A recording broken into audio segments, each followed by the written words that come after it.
Good morning. I'm Cammie McBride. I'm Dean of the College of Arts and Sciences here at Roosevelt University, and welcome to beautiful Gons Hall. We're delighted that everyone can be here today. Thank you for attending the Center for Tax and Budget Accountability's 2021 Fiscal Symposium. We are delighted at Roosevelt that we are collaborating with CTBA, where we know Executive Director Ralph Martiri as Professor Martiri. We are also delighted that CTBA will be physically moving to our campus space over our winter break, and we look forward to continued collaborations with the CTBA. CTBA's Fiscal Symposium has been held annually for the past 20 years, with the exception of last year due to COVID-19, and focuses on various policy matters affecting the state of Illinois' fiscal challenges and how those challenges impact the state's ability to invest in the core services that promote social justice and create economic opportunity for everyone.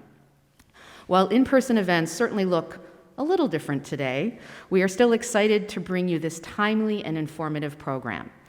I'd like to start with a few housekeeping matters. First, a special thanks to our sponsors whose generosity helped make today's program possible. Addax Asset Management, Illinois Association of School Business Officials, Associated Firefighters of Illinois, Illinois Federation of Teachers, State Universities Annuitants Association, University Professionals of Illinois. Next, I'd like to acknowledge our CTBA board members who are in attendance. Jane Lehman, Marlies Trover, Addison Woodward, Les Bond, myself, David May, and former board member Carlene Lutz.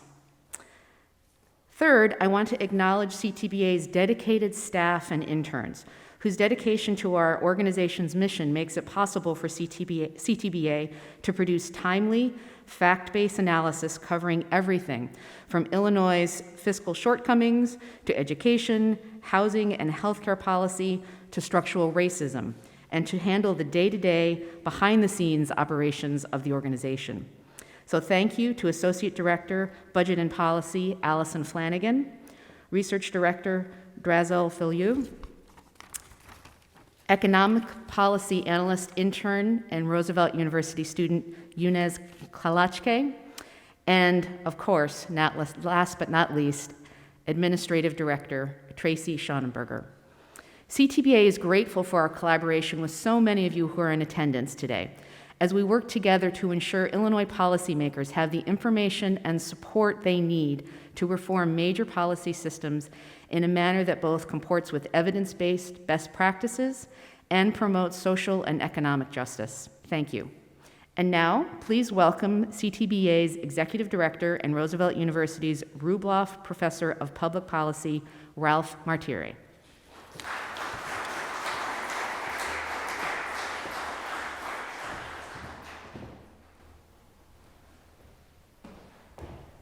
The traditional elbow bump.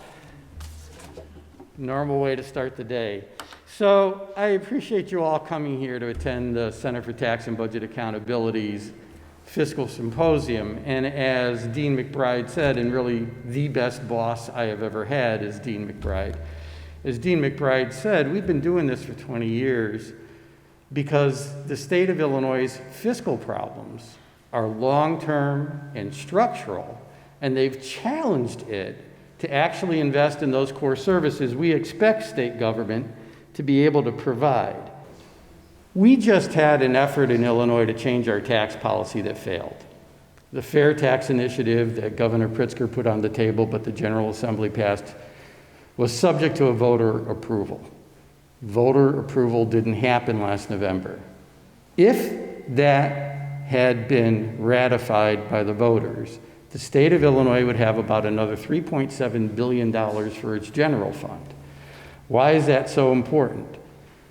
It's so important because as of today, the state of Illinois literally has less revenue on an inflation-adjusted basis in its general fund than it did in fiscal year 2000, 2 decades ago. That's a major challenge. Now, one of the pieces of good news is the federal government has stepped to the plate in a very serious way to help state and local governments get through the fiscal challenges created by the pandemic. Here you are seeing the federal transfers that the state of Illinois is receiving under the CARES Act, ARPA, and related federal legislation. And note that each fiscal year, significant money is coming into the general fund. That's helping us get through the challenges created by a revenue system that underperforms. Many people try to blame the state's deficits, not on revenue, but on overspending. And I tell you what, our elected officials in Springfield are a lot of things. They are not wasteful spenders. They are not drunken sailors. All this rhetoric is off point when you look at something called the data. So this PowerPoint slide simply shows you the spending our state's making on core services between the year 2000 and today, adjusting for inflation. So you go to that far left-hand column there, that's the fiscal year 2000's enacted general fund budget for education, healthcare, human services, and public safety. Why are those services highlighted?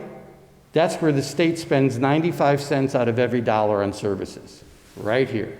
Now, education has a couple of subcategories, right? It has K-12, higher ed, and early childhood. But the bottom line is, historically, the state of Illinois has spent 95 cents out of every dollar just funding these 4 core service areas. The second column over adjusts those FY 2000 expenditures for inflation, just puts them in today's dollars. So literally, if you wanted to have the same healthcare investment in 2000 today, you'd have to be spending $10 billion to buy what $5 billion bought back in the year 2000. That's just an equal amount adjusting for inflation in real terms. The third column shows you the FY 2022 enacted budget. This is how much the state is going to appropriate to those core services. And the final 2 columns show you whether there's an increase or a decrease by dollar amount and percentage in real inflation-adjusted terms.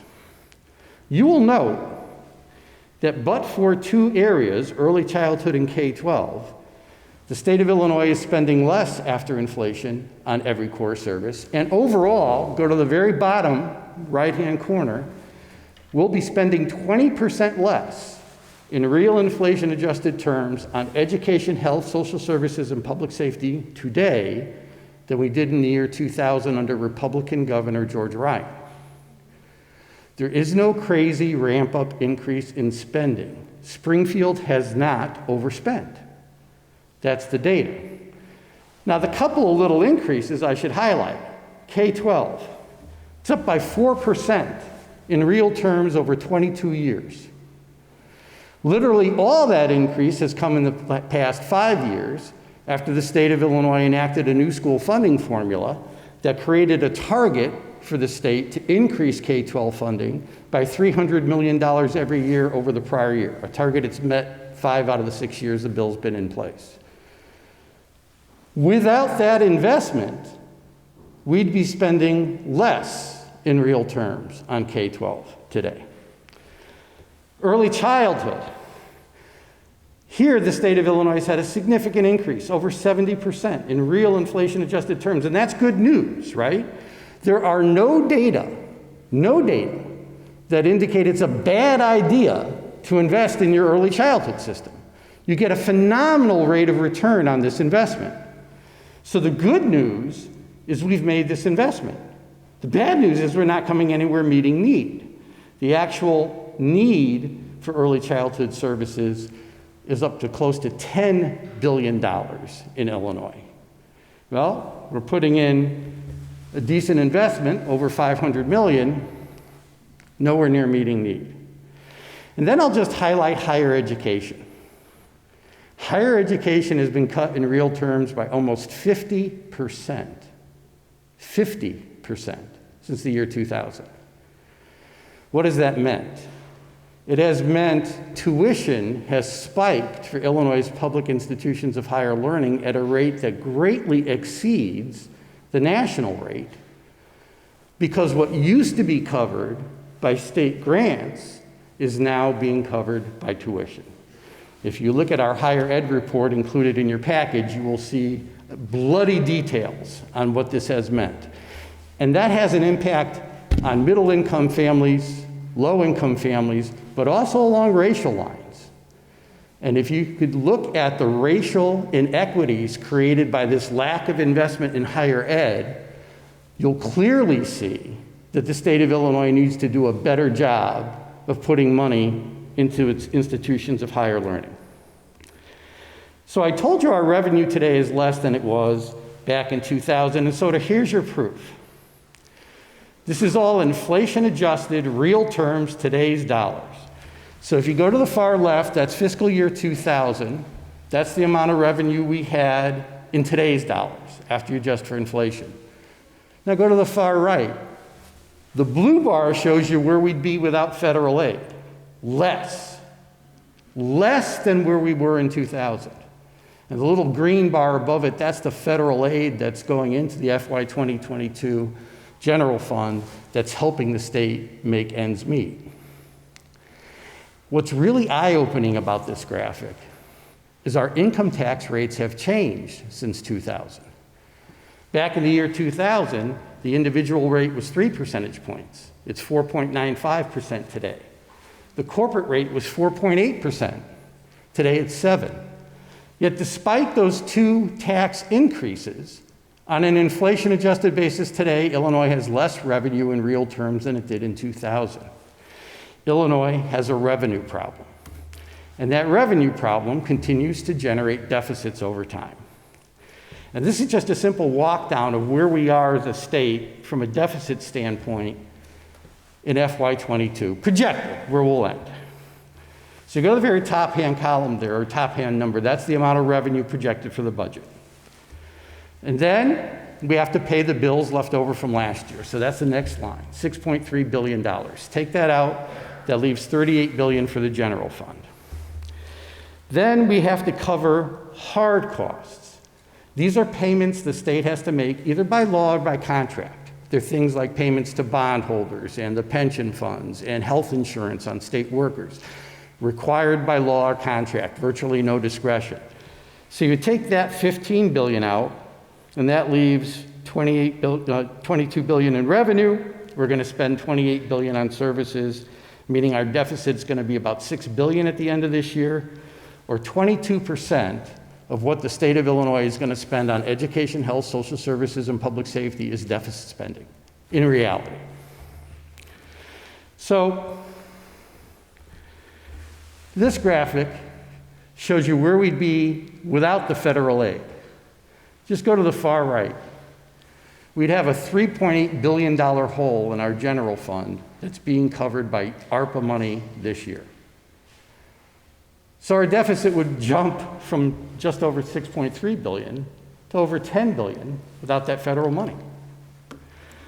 Here's a graphic depiction of the real problem Illinois has faced forever. And this is the problem our General Assembly has faced forever.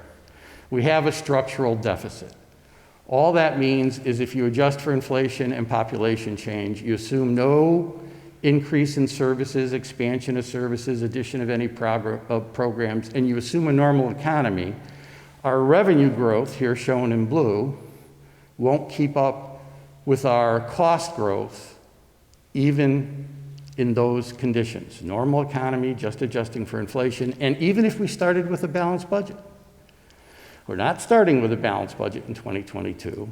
We're starting with a $6.3 billion hole in all likelihood, and that dip in the revenue line, that's the loss of the federal revenue, that's the cliff that they are facing in short order.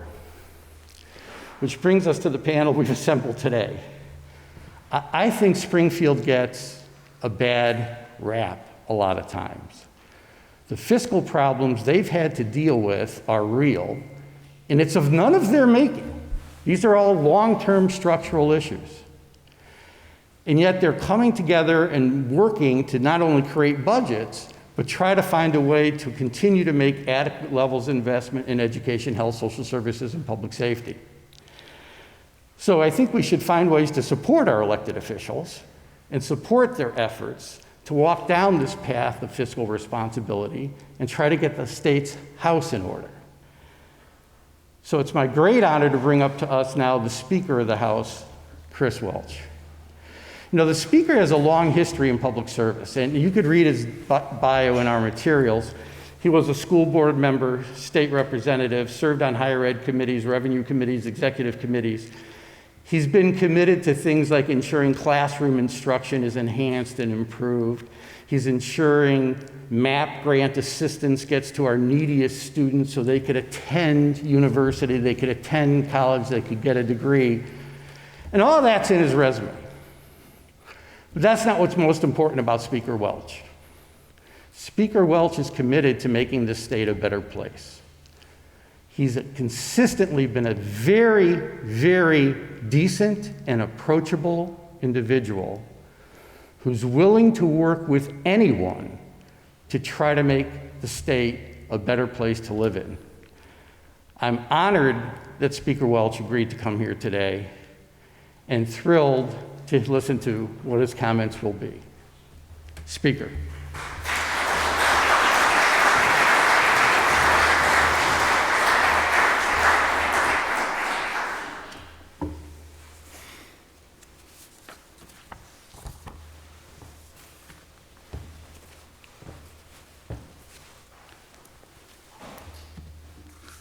Well, good morning, everyone. Thank you, Ralph, for that very warm and generous introduction. Really appreciate that. It's such an honor to be here at historic Roosevelt University with all of you this morning. So good to see my good friend and leader in the Senate, Senator Maddie Hunter. Senator, good to see you. And really good friend of mine on the other side of the aisle. We've done a lot of great work together. We served on the House Higher Education Committee together when I was chair of the Higher Ed Committee, and digging very deeply into the data that Ralph just presented to you.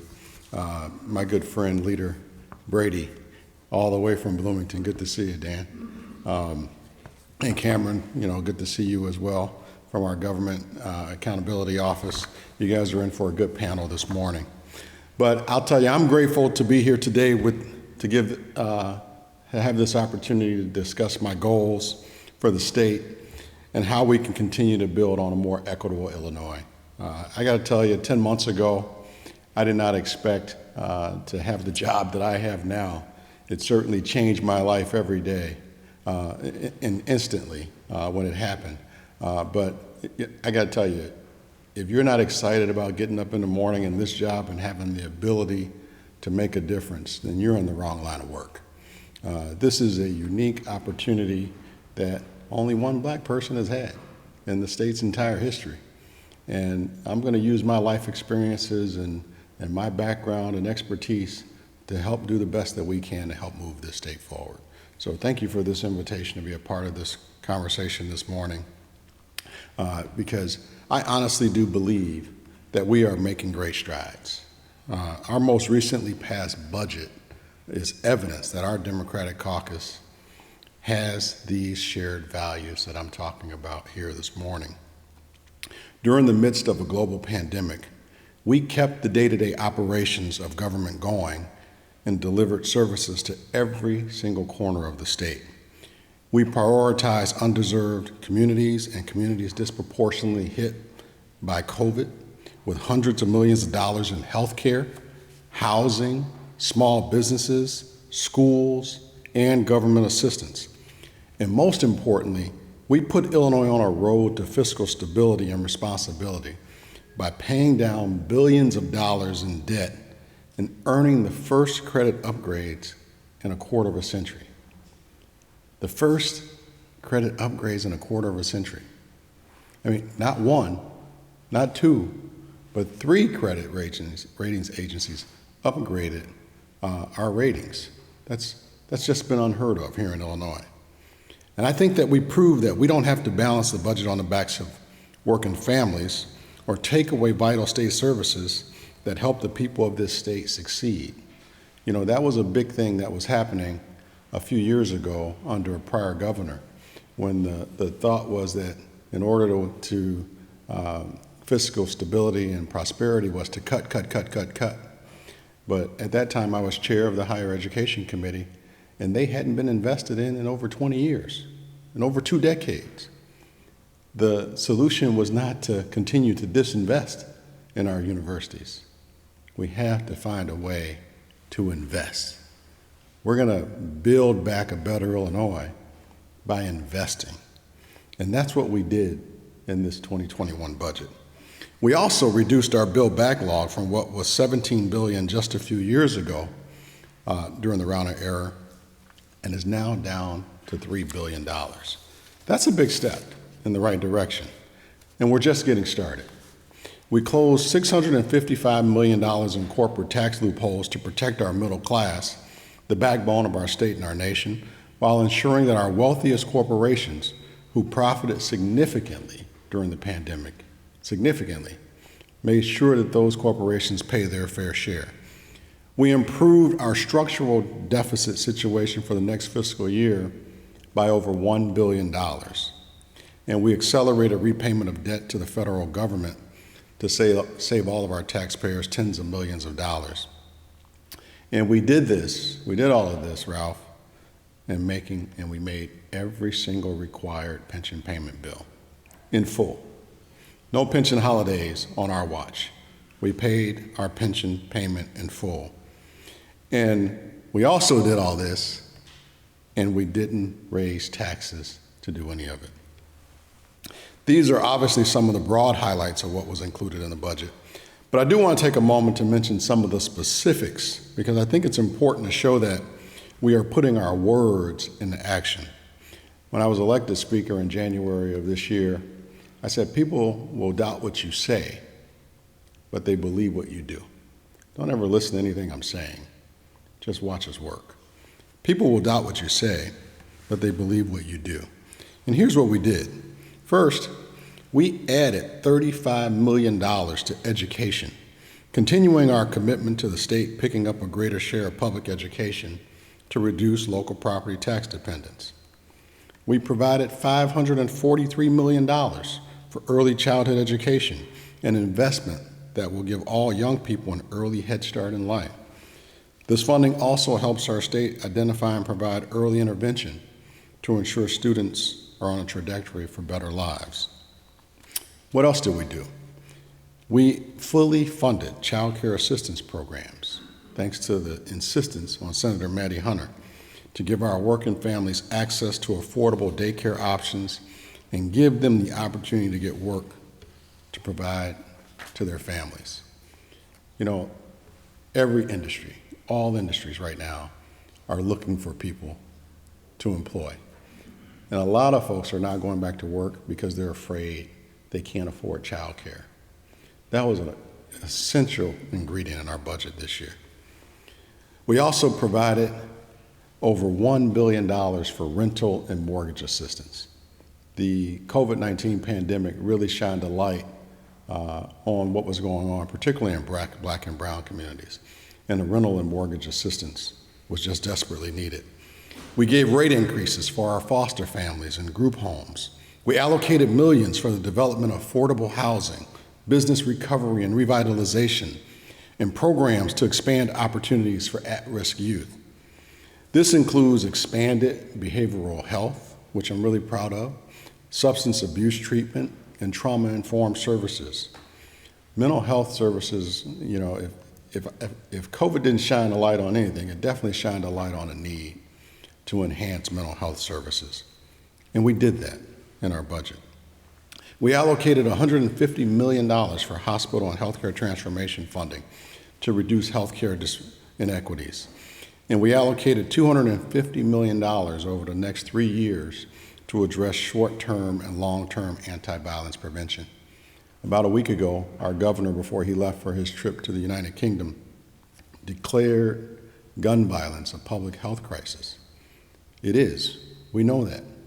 The violence in this state, across this nation, has to stop, and it has to stop now. Here in Illinois, the $250 million investment in anti-violence prevention funding will help that. This was a a critical network that helped, that was gutted under the prior administration. We're rebuilding that critical infrastructure to help us fight this violence in our streets. And we're doing it in a way that focuses on the root cause of violence in communities that have seen systemic disinvestment for centuries. We're funding evidence-based and accountability-driven programs to provide job training for youth and connections to good-paying jobs, mentorship, education assistance, and other assistance to help those to overcome the systemic barriers present in our society today.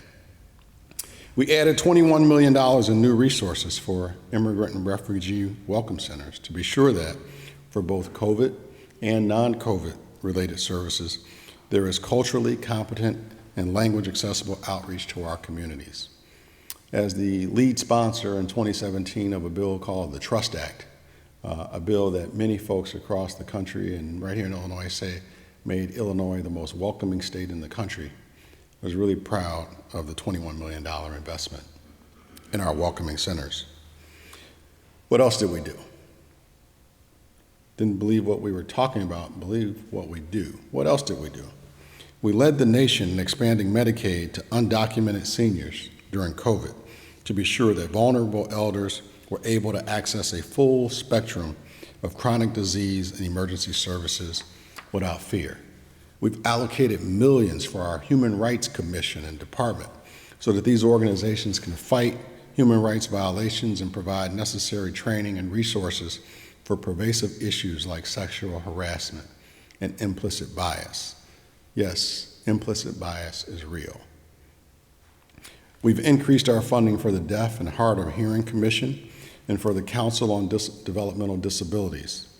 We've invested millions in our Department of Public Health for programs like Alzheimer's disease research, care and support, AIDS and HIV services, and housing grants, as well as prevention and treatment grants specifically for minorities with HIV and AIDS.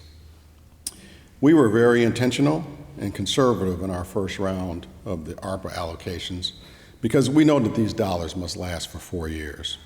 We saw how the Delta variant came out, and it came out of nowhere and resulting in numerous additional needs. So we knew very early on, and it was pretty hard as a new speaker to convince a caucus that we had to save money, not spend money. And I think we were able to do that quite successfully this year. With this budget, we have made a conscious effort to invest in our communities that have often been left behind or overlooked. But we have just started. We've laid a great foundation to what I think we can continue to build upon in the next several years. I could probably talk for the duration of this program about how our investments are improving the lives of so many people across this state, how we are building a more equitable Illinois where everyone has the opportunity to succeed. But I also want to hear from you and answer some of the questions about the work that we are doing in Springfield. But before I turn it over for the Q&A, I do want to end with this, that as long as I have the opportunity to serve as your speaker, and I am your speaker, Speaker of the House, I've been proud to be open and accessible and transparent. Since January 13th of this year, every single person that I've met with in my office in Springfield has looked around like I am here today at Roosevelt University, just in awe of the office. And people that's been around Springfield for decades say it's the first time they'd ever been in the speaker's office. And that's always a surprise to me every time I hear it, because the only way I know how to do business is to do it open and transparent, collaboratively, in partnership, and in working with each and every one of you. If we're going to lift up Illinois, we're going to do it together. Not just as Democrats, not just as Republicans.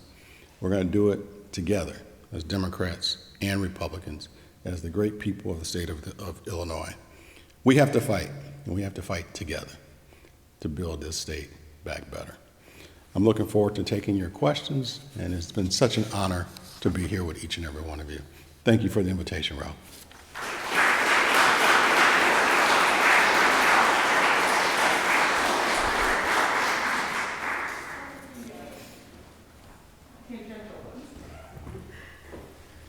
All right.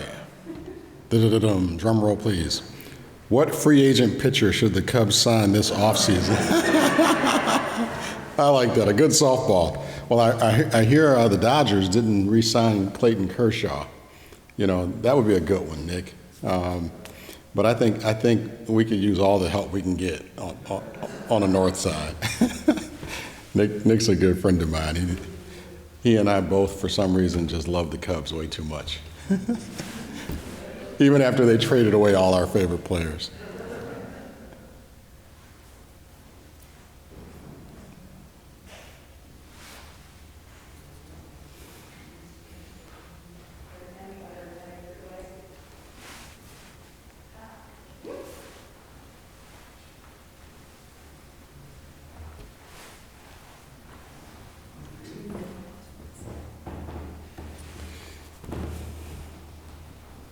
Ralph Martiri laid out a rather dire future for the state.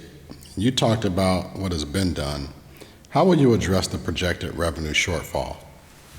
Well, I will tell you that I think Ralph has just been telling the truth for a number of years. And, you know, in fact, I actually always reach out to him for his expertise and knowledge. And he was one of the folks that drove down to Springfield and sat with me for a little while and counseled me this past session.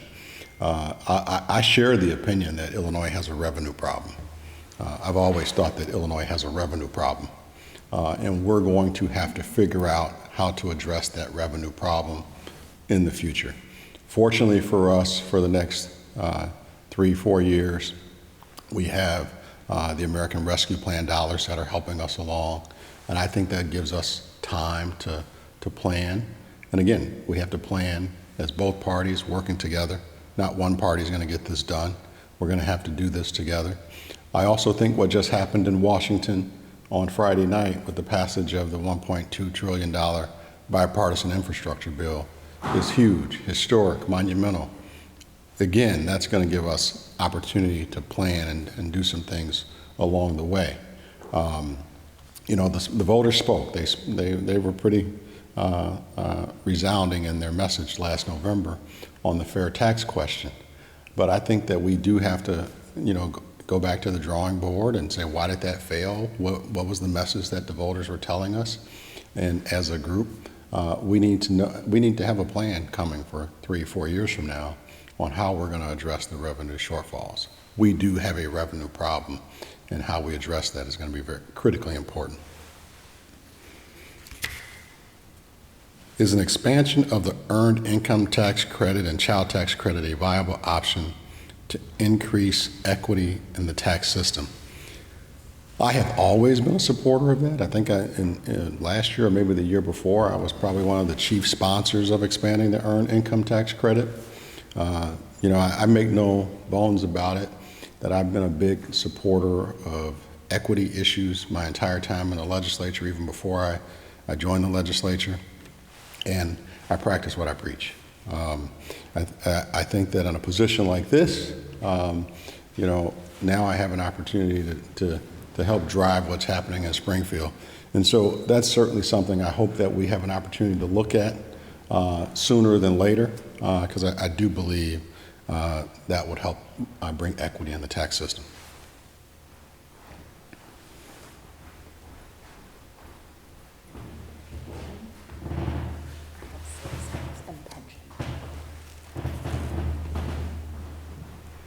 As a school board member from Naperville and an ECC Foundation director, I am pleased with the difference in the evidence-based funding has made.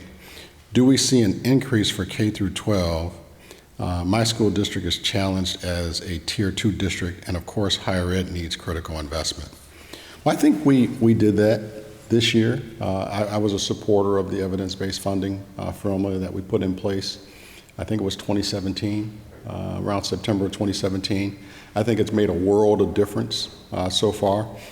What's critically important is that we continue to fund it properly. I got to tell you, as a new speaker in January, one of the first issues that I really, you know, was in the governor's ear about was making sure that we continue to increase the evidence-based funding formula properly. I think early proposals was to keep it flat, and that was just not something that I wanted to support. And I made a big point of that very early on, and so I was happy with what we came out of the 2021 budget with. And I think we're going to continue to be able to build upon that. As the former chair of higher education and traveling this state with Dan, we went down to Carbondale, we went to Edwardsville, we were in his hometown quite a few times, listening to the experts in the higher education community. You have to invest in our colleges and universities across this state. We can't disinvest in them like we did for 2 decades and then expect people to come to our state. If you want to reverse the trend of people leaving our state, if you want to increase our tax base, you have to invest in our higher education institutions. If you look at the data, and I think this is a data point I stole from you a few years ago, Ralph, if you get a student into our universities here in the state of Illinois at a 92% rate, they stay here upon graduation. 92%. That means they stay here, they get a good job, they might marry someone, they might start having kids, they might buy a house, a car or two, a couple of dogs. They're paying taxes. They're investing in the state because they stayed here and went to college. And so, I have a 9-year-old and a 7-year-old. At some point, they're going to start thinking about college and traveling around. When they're looking at the universities, they want to see what modern amenities they have. Are we taking care of the infrastructure of our colleges and universities? Are we taking care of our teachers and staff and faculty? You have to invest. You can't cut your way to prosperity. And I honestly believe, having been on the front lines of higher education with Dan, that's the one that people aren't talking about that's really going to help us lift up Illinois and bring us back. What is the likelihood that services will be subject to sales tax in the near future to increase the state revenue? That's kind of a broad question. What's the likelihood that services, what services? There's a whole lot of services that are being debated. Obviously, we didn't bring up any of those this year, probably not on the immediate agenda for next year, but that conversation should continue, and at least we should have the conversation. I think we got to narrow it down a little bit, though. Is there any discussion about amortizing Illinois pension debt, and after suggested recommendation from Ralph, if I read that right? Re-amortizing the debt? Someone just mentioned that to me the other day, that certainly should be a possibility that we're talking about. We're going to have to sit down with the governor and all of us leaders and talk about that, because that's definitely something within the legislative's realm is to vote to do that. And that may be low-hanging fruit, something that we can do to help us in the immediate term as we're planning for year 3 and year 4. And so certainly that's a real option. Any other questions? Well, you guys have been great. Thank you all for this opportunity to come before you this morning. And if there's no other questions, I'll let you get to the fabulous panel because you got some impressive people here this morning. Thanks, Ralph.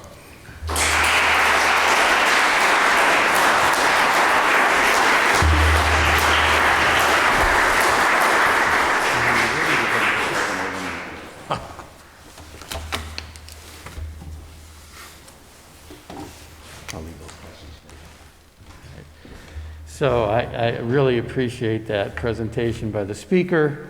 Honored to have him here, and really it is a different day in Illinois. I mean, the speaker's office is so much more open and engaging, and I'll tell you what, Speaker Welch continues to be an individual that cares more about doing the right thing than the political impacts of doing the right thing. So thank you very much, Speaker Welch.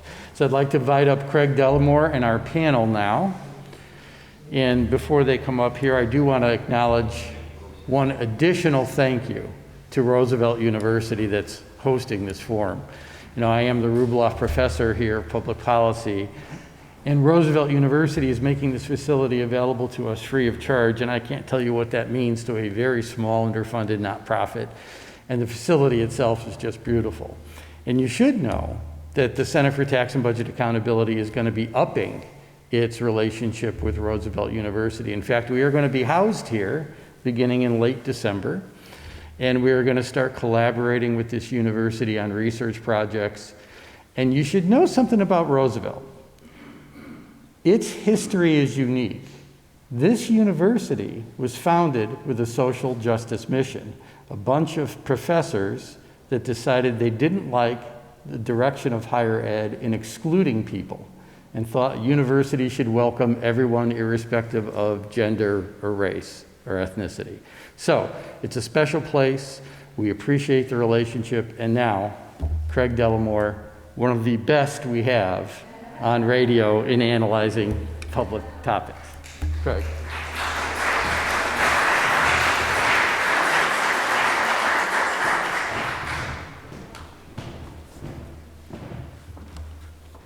Oh, there, see, now I have someplace to actually put my papers. Maybe I better take this down, if that's okay with all of you. And thank you very much for being here. And Ralph is always very, very kind. I think they just are too lazy to actually try and get somebody good for these, but I am honored to be able to do this. I am always fascinated by the discussions that we have here. And I should tell you that this also actually saves me a little work. I put together a program every Sunday that runs every Sunday on WBBM radio. It's called At Issue. And it's a half an hour long program that deals with issues. And the years when I am invited to do this, I use what we say here today as basically the basis for a half-hour program. So people who aren't able to be here today will hear a lot of what is said here on Sunday. But thank you very much. I am looking forward to this discussion. We have a really good panel. First will be, of course, Chicago State Senator Maddie Hunter. She's been a lawmaker since 2003.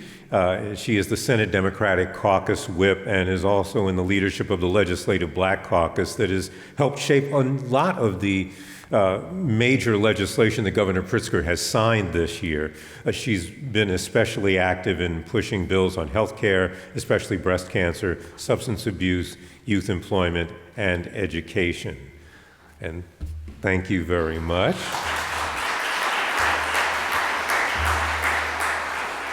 Now, State Representative Dan Brady is a Bloomington native and now represents the 105th Legislative District in McLean County. That district includes Bloomington, Normal. So I'm used to saying it as like one word. Bloomington, Normal, Chenoweth, and other towns like Cooksville, Lexington, and Towanda. He is a partner in a funeral home, and in 2000 he succeeded Bill Brady, I believe, by defeating his predecessor's brother Ed Brady along the way. The Brady name is golden in Central Illinois. He was named the Republican caucus chair in 2003 and assistant minority leader in 2008, and is the deputy House Republican leader, which he has been since 2017. Thank you and welcome.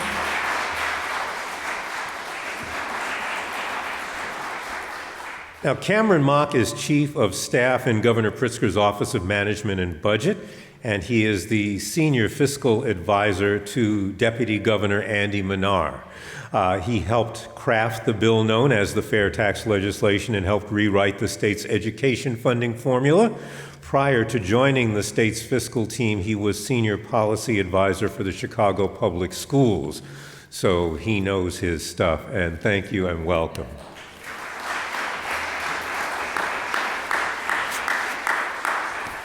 Now, we're going to start my questioning, but I also want to give you some warning so you can be thinking up and starting to write your questions for our panel. And as she did during the part of the program that featured our speaker, Allison Flanagan will be distributing cards to people who want them and receiving them from people who have questions, and we will take those at the end, and I'm looking forward to hearing some good questions. But I'm going to start with one, and this will be the only question our panel actually knew ahead of time. And after that, it's jump ball and also new questions, and we're probably going to try and get as many questions from you as we can. Each of our panelists will have 2 minutes to answer this first question, and it's kind of a broad one, but at a time, because the theme here is where do we go from here, and moving towards equity in Illinois, at a time when the word equity is being mentioned more and more in connection with public policy, I want to know, what does real equity mean to you when it comes to the state budget, and also when you take into account what things cost? And our panelists can either speak from up here or they can speak from there. Everybody's mic'd, so once we actually get rolling, they can relax. But Maddie Hunter is your first. Good. Thank you very much, Craig. Good morning, everyone. And Ralph, thank you so much for inviting me. You know, you've been doing this for 20 years, and I've been in session as a legislator for a little over 18 years, and this is the first time he's invited me to come and speak here. But anyway, it's nice. Dan, it's so good to be here with you once again. And Cameron, it's good to see you again. I represent the 3rd Legislative District, and actually Roosevelt University sits in my district, so I am you all senator here. As stated earlier, I am the Majority Caucus Chair, and I am really excited to be here with you guys this morning to discuss the state's fiscal situation. I know that our state has not always been on the best track financially, but we've made significant strides in the last few years. As you all know, we've recently gotten good ratings from Standard & Poor and Moody's and Fitch, who noted our improving economic conditions. So while I am ecstatic about these ratings, in addition to other progress we've made legislatively, I see our state moving even further in the future of financial wellness and equality. My vision for the people of Illinois includes more of a commitment to the underserved communities. I want to close the gaps in wealth between the poor and the wealthier areas of our state, so that every neighborhood has the same access to resources that will uplift and sustain them. I grew up in public housing here in Chicago, Robert Taylor Homes on State Street, attended DuSable Elementary, DuSable High School, and I've seen firsthand the inequities that came from living in a certain zip code and with so many opportunities withheld because of the stigma that comes with one's neighborhood. That's why, as long as I have been in politics, and even before then, I've advocated for more intentionality around making our state's systems and services more fair and equitable to the people of all backgrounds. This goes for fair access to health care, education and housing, business opportunities, you name it. We are so much closer to equality, than we were even 10 years ago. And I know that with proper guidance and funding, we can execute this vision together. Thank you. Thank you, Senator. And now, Representative Brady, please give us your answer. Well, first off, thank you very much, Craig. And it's great to listen to you. It's even better to see you in person. Likewise, thank you. And to all of you there in the audience, thank you very much for the opportunity to be here, to Ralph and to your entire associates for putting on this symposium. And Craig, I remember those elections you're talking about with all those Bradys, and I think it was the only one in the state where on yard signs our first name was bigger than our last. So it brings back some of the, and certainly Cameron, good to be with you, and thank you very much. Full disclosure, I have a son who is just down the street at another university, Columbia. But this is my first real opportunity to see some of Roosevelt. It's beautiful. It's beautiful. And son Tom, people like, you're not really Tom Brady's dad. I said, yes, I am. But he's going to be the Tom Brady of film someday, so we're hopeful. We're hopeful for that. But it's great to be here at Roosevelt because it is a beautiful, beautiful facility. I think that, and in respect to my colleagues, it's great to be with Senator Hunter and the Speaker. I think the Speaker has exited, and I always jokingly say that you heard I'm a funeral director by trade, and I always said when it's my turn, I want the Speaker to come and preach because he can always make whatever it is sound better. So we look forward to continuing working with him in the House. In regards to the equity question and what it means, I think we have to start with, first off, the understanding that government can't be everything to all people. We simply can't do that. And attempts have been made to do that, but we can't do that. We have to prioritize, in my opinion, and this is my opinion, in public education, public safety, public infrastructure, and human services, and those who truly, truly need our help in human services and help across the state. Those priorities, I think, have been lost over the years. I'll take you back to 2001. In 2001, when I first came in the House, allegedly, we had a balanced budget. We paid our bills in 30 days. We had a rainy day fund with millions in it and a surplus. Fast forward to where we're at today. I did see, I think, encouragement and brightness on the horizon, and then COVID hit. And COVID has, obviously, to all of us, whatever our walk of life is, whatever our business is, whatever government is, has devastated, and the rebuilding obviously is going to take some major years of time. That a torpedo that no one saw coming, just when things were starting to look a little brighter on a lot of different fronts. So we have to pull ourselves up by our bootstraps, and we have to go on. Just think where we were around this time a year ago to where we are today and what we've been able to navigate through with COVID.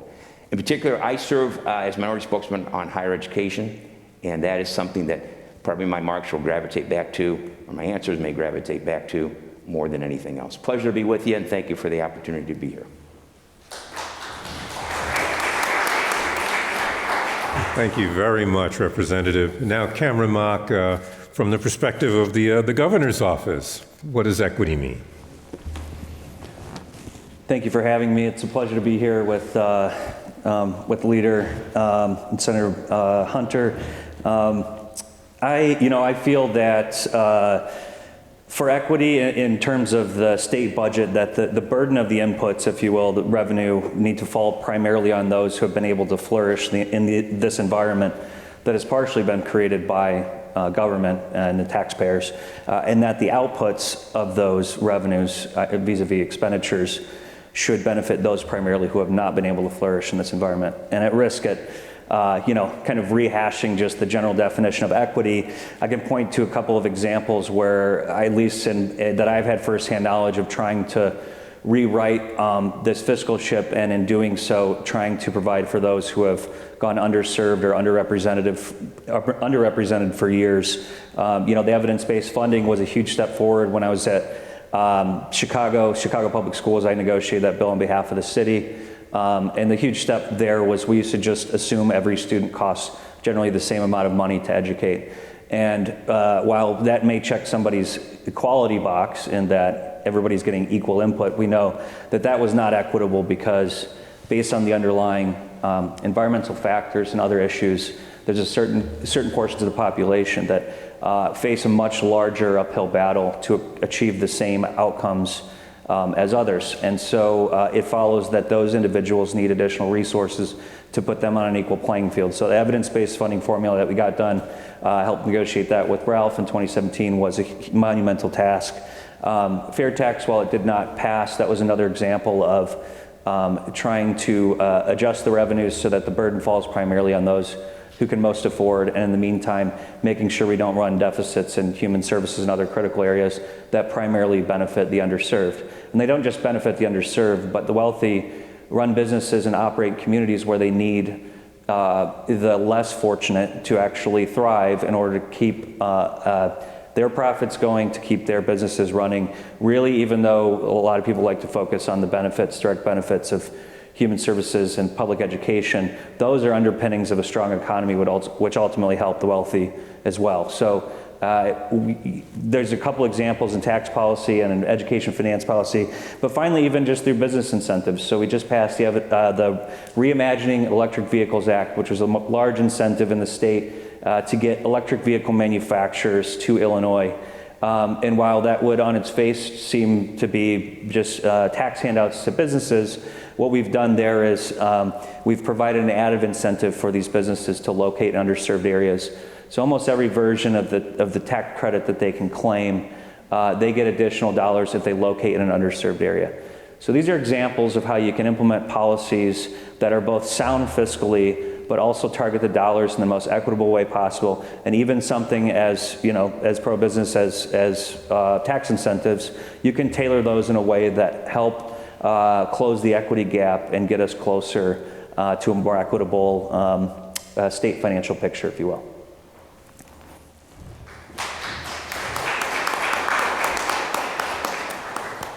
Well, thank you very much. Now we're going to get to my questions and then your questions.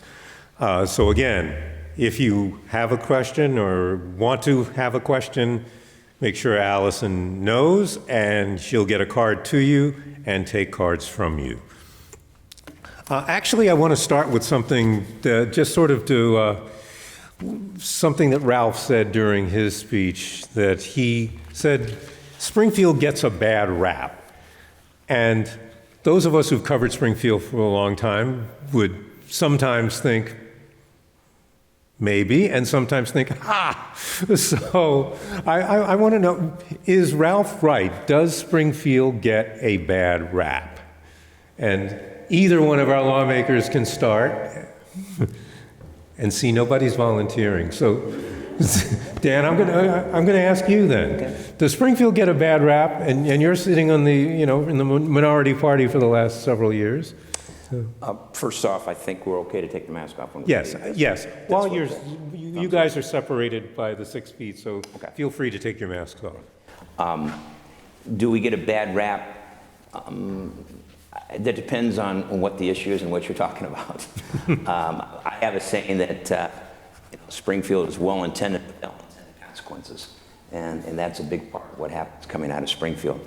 Unfortunately, I think when we get the bad rap, it's on major issues that just the public hears about and does not know the real, I think, ability of some rank-and-file legislators, not all, but some rank-and-file legislators who want to cross that aisle, who want to work together.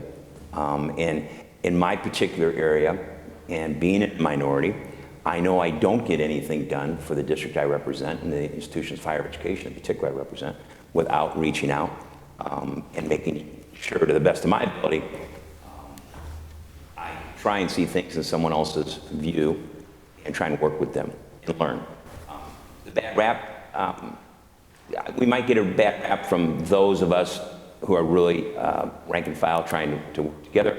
I don't think maybe we get a bad rap with some of the finished product we put out there, whether we are for or against.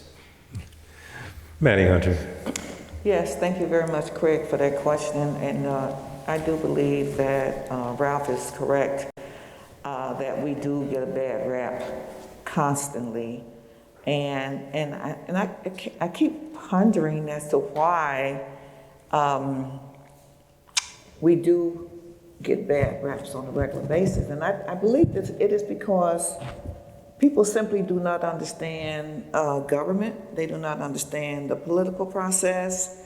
Many people do not participate in the government political process. I've heard people over the years say, well, I'm not political. That's left up to them, And so I try to explain to people that they must participate because you all are all paying taxes. Everyone pays taxes. And if you do not share with me what your issues or your concerns are, I would not know them. I believe that I saw some stats several years ago that only 35% of the general population are aware and familiar with politics and only participate in it. And the others, they just simply either do not read the newspapers, they don't watch the television, especially the news, they don't watch it. And so they're not aware of what's really, really going on. They do not understand. I've had people to tell me that they did not know that, well, let me just say this. I was in the grocery store my freshman year, and this lady walked up to me that I knew very well, and she said, "Hey, Maddie, you're home from Washington." And I said, "Washington?" She said, "Yeah, aren't you a senator?" And I said, "Yes, I am a senator, but I am a state senator." And she said, "We have state senators?" And so I said, "Oh my God." And so, there's a lot of education that has to go on. We do not teach civics. Only time we teach civics in the schools is to pass the Constitution test, 7th and 8th grade. Other than that, we don't. So we need to get back to educating people, for those who care to want it, and try to explain the process. I have town hall meetings, I have community meetings. Very small percentage of people show up, unless there's a crisis going on in the community. And that should not be. Cameron, the governor's office is part of Springfield. You guys getting a bad rap? Yeah, I will say the lawmakers have it a lot harder than I do. But anytime you mention, again, most of the public doesn't follow political or policy issues, let alone the minutia of budgets. So anytime you say, basically, I'm a principal working on a budget for the state of Illinois, I usually get the comment of good luck with that, or they laugh, or something to that effect. So I do think they get a bad rap. I was trying to think through some specific examples, but one example is in pensions. I'm very adept at looking at and analyzing pensions. One of the things is every time they run their actuarial evaluations for the new year, the unfunded liability number goes up, and every newspaper who has an audience will post that number and say it's gone up by $500 million or whatever. What they don't see is the broader picture that is the intention of the ramp is to get us to a certain funding target by a certain date. By definition, that unfunded liability is going to grow over time, but the funded liability is going to grow at a greater rate such that we hit 90% funded by that target. If you only look at one piece of this and you throw it on the front page of a newspaper, you'd say the sky is falling. And for most of the people who don't follow these type of wonky issues, they feel that truly the pension issue is completely untenable. It's going to bankrupt us. We have no solutions to fix it. But honestly, Tier 2, which was enacted in 2011, I believe, was a substantial step forward. And since then, we've gotten on the right path. So, the amortization question, we can look at that and address. The shape of the curve is rather odd. But nonetheless, we're attacking this problem, and now as a percentage of our general funds, the pension problem is not growing.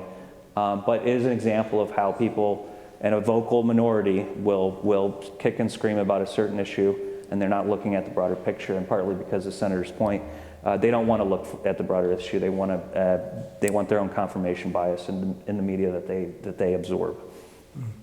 All three of you have strong interest in education funding, and Ralph Martiri talked about that in his remarks, and there is what I think is a very disturbing report in your packets about where we are when it comes to evidence-based funding, and that is that there is a structure in place to achieve equity in education funding, but it could take 2 decades for the state to get to that point. So my question, and really it's whoever wants to answer it, is between now and when it's funded fully, what do we do to get closer to equity, or at least to play the word games that often get played with this term, fairness as opposed to equity? What can be done in the interim so that we're not just creeping towards the equity that is represented by education-based funding? I believe that this is a partnership, you know. This is a collaboration between the elected officials and the community. And we do not have all of the answers. And so between now until education is fully funded, we must partner, we must work together to make it happen sooner. Do not sit back and wait for those politicians to make the decision. You have to make things happen. You know, you cannot do it by yourselves, nor can I do it by myself, although I am in a major policy position. And I do not have all of the answers. And so we expect to work with and hear from people like Ralph. We have some of the best educational institutions here in Illinois, and you guys have the data. We don't have as much data. You guys collect the data. You run the stats. You know, so let's sit down and let's work it out. Community people, everyone has a voice. You know, I don't care what socioeconomic status you're on. We need to hear from you, and do not sit back, as many of you have been, and not participate in the electoral and the political and the governmental process. You have a voice the same as we do, so let's hear from you. Dan, I wonder if everyday people understand the situation enough to know what to ask for. Well, I think everyday people understand what they want to understand. And everyday people understand how it affects them, whatever that issue is. And a lot of times, the everyday people, I think, may be wearing some blinders because all they want to do is see how it's going to affect them. Not the bigger picture, and that's a big part of the problem. Let's go back to a few years ago. And at that time, Governor Romney, Speaker Madigan, were at the first year of their budget impasse, where all of us were in the House and Senate more or less held hostage. One of the areas that suffered the greatest and continues because of that, and even before that, was higher education. What came out that particular first year, and eventually Senator Hunter was part of our bipartisan working group, where we didn't have legislation to come together. Some representatives and senators on both sides that particularly served on higher education committees and were very concerned for our 9 major state universities and our 12 universities overall in the state. And looking long term what this was going to be, and no one thought there would be another year of a budget impasse, and there was, in particular into higher education. And I believe that our working group and some of the good things that came out of that, and it continues to this day, is the AIM High program, grant programs, areas we wanted to get in to make sure that tangibly students were receiving financial aid help to try and keep them in Illinois, and for Illinois to be as competitive as possible with all the bordering states in particular that take our students, and those students don't come back. One of the areas that eluded us, continues to evade us, quite frankly, in my opinion, is a funding formula for higher education in the state, much like K through 12. I think it's something that is extremely important. It's something that probably evades us because once you start talking about that, there become winners and there become some losers, depending on how it's put together. I think we need to go back to the drawing board on that issue. It's a very important issue for the future of funding higher education and tie it to performance-based funding like many of the other states have done. And the universities, much like you may remember my opening comments, government can't be everything to all people. the universities can't be everything to all students, and they have to start realizing that from their curriculum side of things. Cameron, from the budget writing standpoint, what kinds of things can be done to either move closer to what Representative is saying or to accelerated funding? Sure. So in particular, with evidence-based funding, we set this target at $350 million a year to go into the formula. 50 million is used for property tax relief, 300 actually into the formula. And as I think Ralph and the CTBA study will show that will get us to fully funded, decades after it was intended. The problem we have right now, I think, is that the intent of evidence-based funding, in addition to recognizing different students have different needs in terms of funding and resources, is that it's an attempt to replace the inequity of the property tax system with a more holistic statewide revenue source, such as income taxes, sales tax, et cetera. So the reason why, in addition to the equity piece, but that the equity piece on the output side, but why it was so important, evidence-based funding, is it's slowly reducing our reliance on property taxes in the state. We all know property taxes are inordinate here, and we're one of the highest property tax states. But it's inordinate in some ways because, as an unrealized capital gain, it is a measure of wealth, but not a measure of income. And so people hate it, understandably so. It's one of those hated taxes in the country. But the evidence-based funding formula over time is seeking to supplant and supplement the property taxes. So we're in a position here where I think more school districts are getting more money in their coffers, but they're not quite ready to pull the trigger on reducing the property taxes. My hope is that over time, as we seek to find additional revenues for the evidence-based funding formula, that'll reduce property taxes. And from an equity standpoint, I mean, you got on places like Harvey, and their composite tax rate is like 40%. There are areas of the state that are taxing themselves to death, and they have to be able to fund just a bare minimum of education. So if we can find monies to keep pumping in, and if we get supplemental or surplus revenues and keep adding it to the formula, my hope is that it'll alleviate that pressure on property taxes and create a more equitable system statewide. Thanks. I'm going to ask one more question, and then we're going to go to your questions, and I will only ask any more questions if you run out. And I don't think that's going to happen from the pile of cards I see in Allison's hand. And I want to talk about this free money that we're getting from Washington. Because the infrastructure bill, for example, is going to bring something like, $17 billion to Illinois for major projects. Every legislative district has its own to-do lists, of course. But again, if we're going to look at this through a lens of equity, then how do we do that, and how do we make sure that it's not just which districts have representatives with the either loudest voices or most influential voices or being in the right party? How do we get that money to help all parts of the state?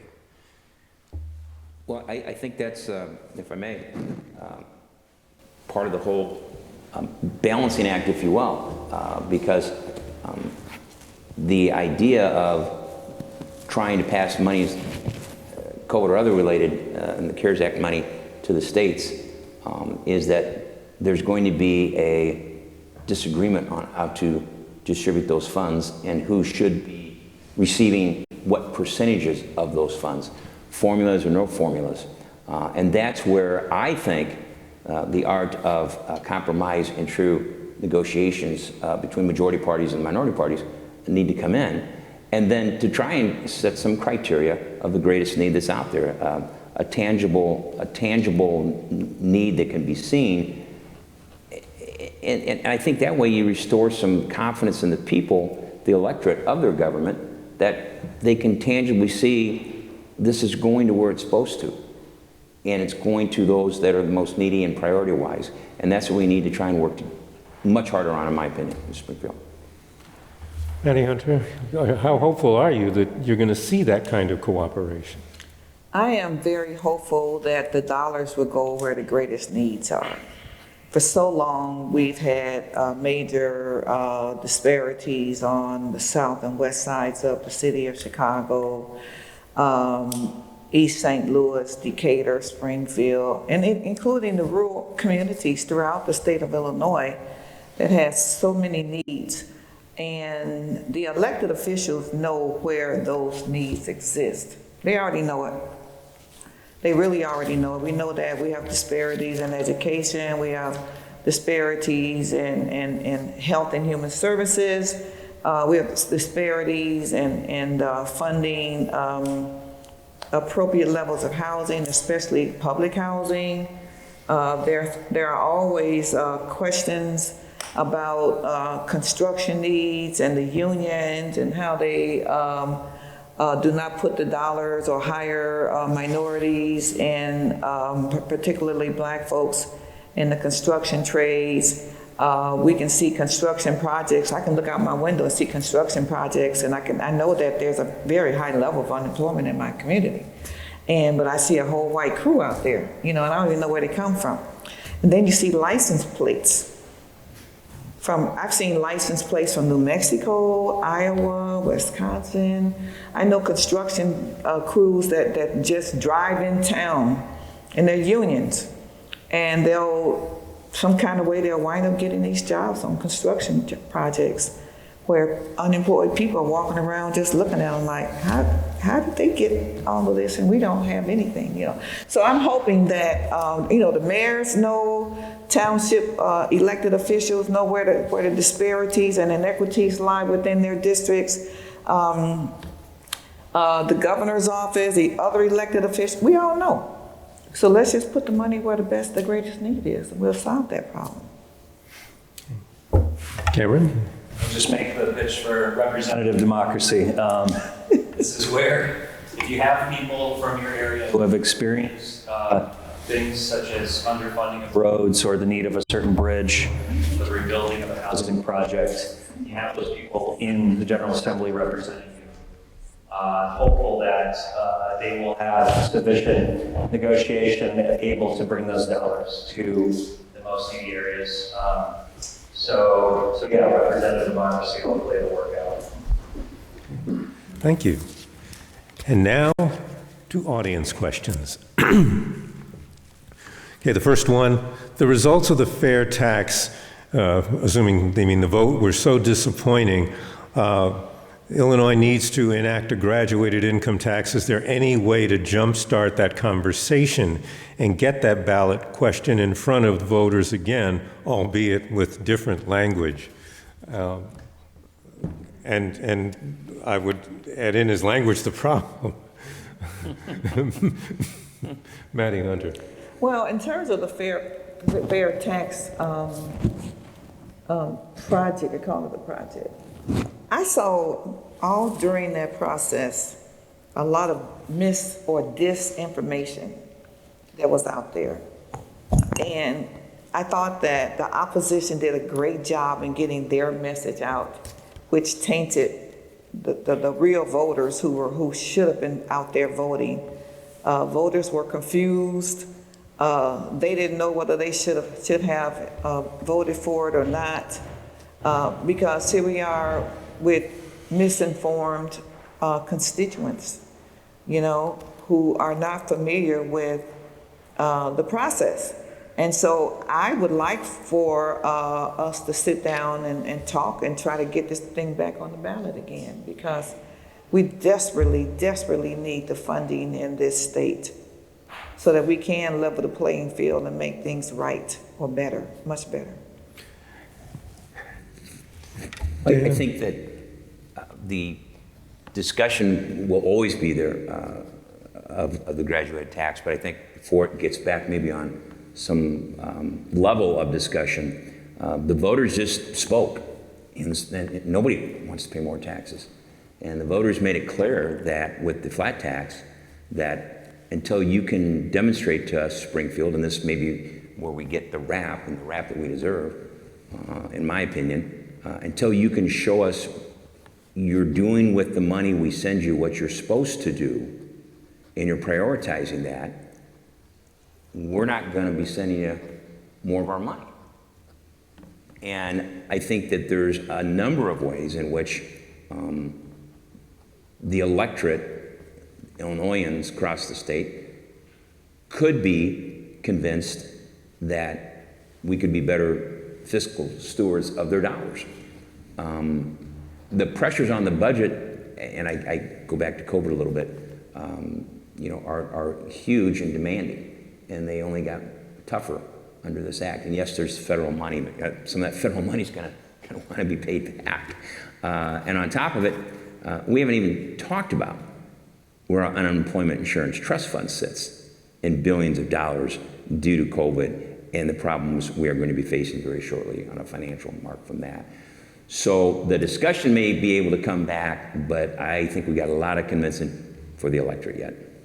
And I won't speak about the discussion of it or viability of it going forward. I will say, I think with the failure of it on the referendum, that the concept of a graduated income tax structure and the structure that we devised, or I devised really, that the voters agree with that in principle. I think we're a product of, in some part, distrust for Springfield in general. I think the polls are showing that's getting better as we're making a lot of right moves, but I think it was the uneasiness and mistrust of Springfield that allowed this misinformation campaign to fill their thoughts. Because I can tell you with 100% certainty, because I've run all the data from IRS and Department of Revenue, it was only a tax that was going to increase on 3% of folks, and the rest was going to get a tax cut.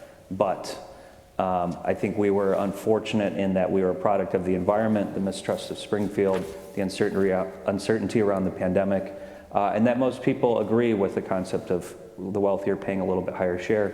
But I don't know how this discussion goes forward. I'm not going to speak to that, but I think the sentiment is there. Yeah, if I could default to that for just a second, but it's like, I'm sure the senator can appreciate this, it's like going into the local coffee shop and the local group that's there. And that local group has just read something in the media, or they've just seen something in the media. And as I come in, I got 30 seconds roughly before they're just all over me trying to explain in 30 seconds and get them to understand what they either read or what they saw. There's a whole other side to that. And that's very difficult to do. And keep in mind, most of these are the folks that just want to have coffee and don't want to have breakfast to the restaurant that morning. They just want to sit there all day and complain. So that, it makes it very difficult to explain things sometimes. I think that messaging is very important, and the person that, or the group that gets their message out are the ones that will win successfully. But I think that I've not seen a lot of waste. I've seen some waste. I've seen some waste, but not as much waste as most people assume is out there. But I would like to see more participatory type of politics in government, you know. And I would like for people to stop saying, I do not have a voice, because you do have a voice, you know, because we're here to listen. Well, I think we have at least one question as an example of when people seem to exercise their voice. An idea that comes up when we talk about the structural deficit. Why can't the state tax retirement income over $100,000 or and not for low-income seniors, and then use those revenues to pay down the pension debt? That idea is usually broached and put into the public, and it stays there for about 10 seconds before voices are raised. So is there any chance that we might ever see that again? Cameron, Sure. Is that going to come from the governor's office? I don't know unless he's changed his public stance on this, but I will say it's a difficult thing to do. I think the hardest thing to do, obviously, is it's a major shift in the expectations for retirement. And as you see with some folks want to slash, say, pension benefits. And the reason why that is a problem, besides being unconstitutional, is that there's expectation for a certain thing that you've worked your whole life towards. And then if you change it immediately, and it dramatically changes your financial picture. That causes a lot of problems, and a lot view that is inequitable. So the problem with taxing retirement income is the transitional equity, and the fact that folks have, expect a certain amount in retirement. And if you tax that to a certain level, even if it's wealthier individuals, it still can have a dramatic impact for the last years in their retirement. So that, and then obviously politically, folks who are near retirement or in retirement are a strong voting bloc. And so when you propose tax on them, they tend to mobilize. So just kind of the political and policy realities. But I'm not sure if the governor has any different thoughts on that, but that's, from my perspective, why it makes that subject so difficult. Representative Brady, it's become one of those third rails, hasn't it? And as someone who is over 65, that people do pay attention. Is that ever going to be on the table? Well, I think, like I like to say about Springfield, never say never. Likely, no. But you look at some states around us that tax pensions. And many people feel that those are the great states to go to and move to, but look at what they do in some other areas, like taxing pensions. I get back to, in my travels, my district, I represent university towns in particular, is that people don't want their pension taxed. In our line of work, the center of mine right now, not a very popular thing to beat the drum with.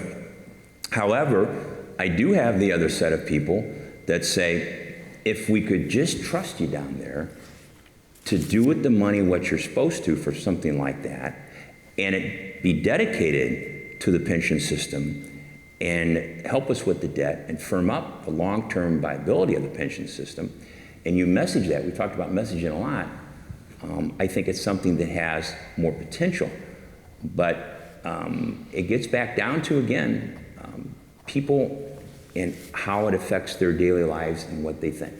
Are they for the greater good, or are they for more of, that's mine, hands off, I don't trust you folks.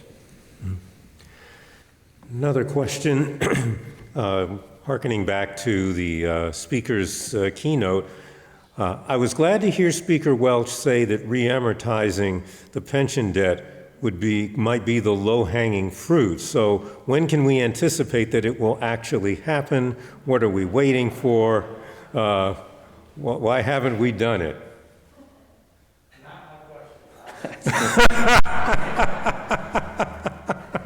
Well, in my time, there's been some very, very close attempts. There's been a period of time prior to COVID that I think the stakeholders finally got to a point where, instead of pointing at whomever's fault this is, groups who were stakeholders had come together and come to the table and said, we're all going to have to give something if we're going to do that. And we're going to look at pension reform.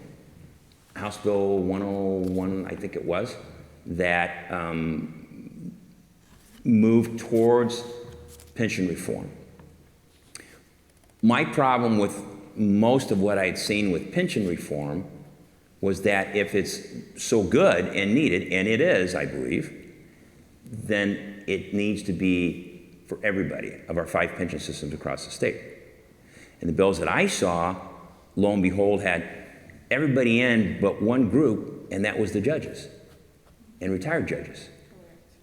And I said, excuse me, but why are judges and retired judges excluded from pension reform when at that time I think there was over 1,400 in some of the state of Illinois active and retired?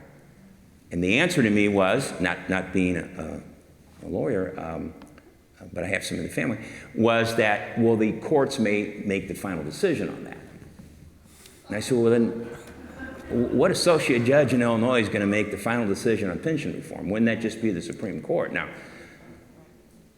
why don't we go to what Arizona did, and we exclude those 9 Supreme Court justices, and every other justice and retiree is going to do what that school teacher's going to do, or is going to do what that other worker's going to have to do in pension reform, and we're all in it together. But that's not the end product of some of the things that we've seen, at least in my recent review with pensions. But I think it will be, it has to be back on the table because it's the 800-pound gorilla that's on the back of state government. Eventually, it will get back on the front burner. Right now, it's on the back burner. But it will come up eventually. But I do agree with Representative Brady that, you know, if you're going to reform the pension plan, you must reform all 5 of the pension plans. And the same rationale he heard was the same thing that we heard. Someone is going to sue, and who hears the suit? A judge. And a judge is not going to rule against their pension or their colleagues' pension, you know. So that system right there, that's a disparity right there in itself, you know. And exactly how do you address that issue, I don't know, but it will come back up again, and that's for certain. See how easy that bipartisan thing works? When you get the right issue. Well, and, you know, if there's anywhere where I wonder if this isn't, maybe it's just my perspective, but it seems that if anywhere that Springfield gets a bad rap, it's that you can't talk to each other, and even during the Rauner administration, when the rhetoric was as high decibel as it could get, behind the scenes, there were lawmakers talking to each other and saying, how do we get out of this? Well, we talk all the time. I go across the aisle all the time. I get Republicans to vote for my bills. I vote for their bills. They come to me and they say, Maddie, I need your vote on this. And I'll hear it and I'll see I'll find out what the bill is, and as long as it's not detrimental to my district or other folks, I'll vote for it. We have dinner together. Some of the guys play basketball together. I mean, it's not like they say it is. We really do get along. I mean, it's not like Most of the time. It's not like Phil Rock and Pate no. Phillip eating dinner every night after they fought on the floor of the Senate, but it may be close. Actually, we've had knockdown, drag-out fights on the Senate floor, and then we'll get together because we have a women's caucus in the Senate, and we have 2 co-chairs, one Republican and one Democrat, and we have gatherings, you know. So we fight, but then we learn how to put them to the side, put our issues to the side, and we know how to work together on issues. And is my memory right that quite a number of advancements came from the Women's Caucus? Absolutely, very strong caucus.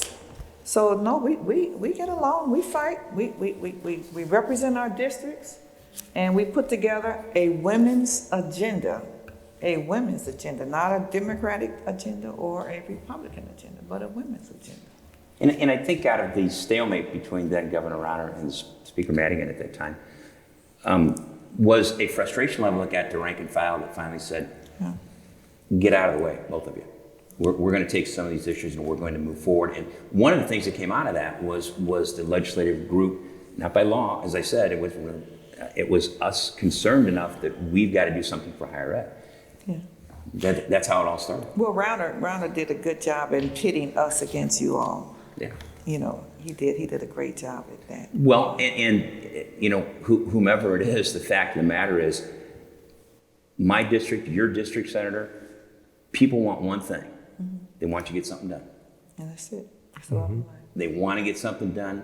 Drop the ego and the rhetoric at the door. Mm-hmm. Get something done for us. That's why you're down there. Totally agree.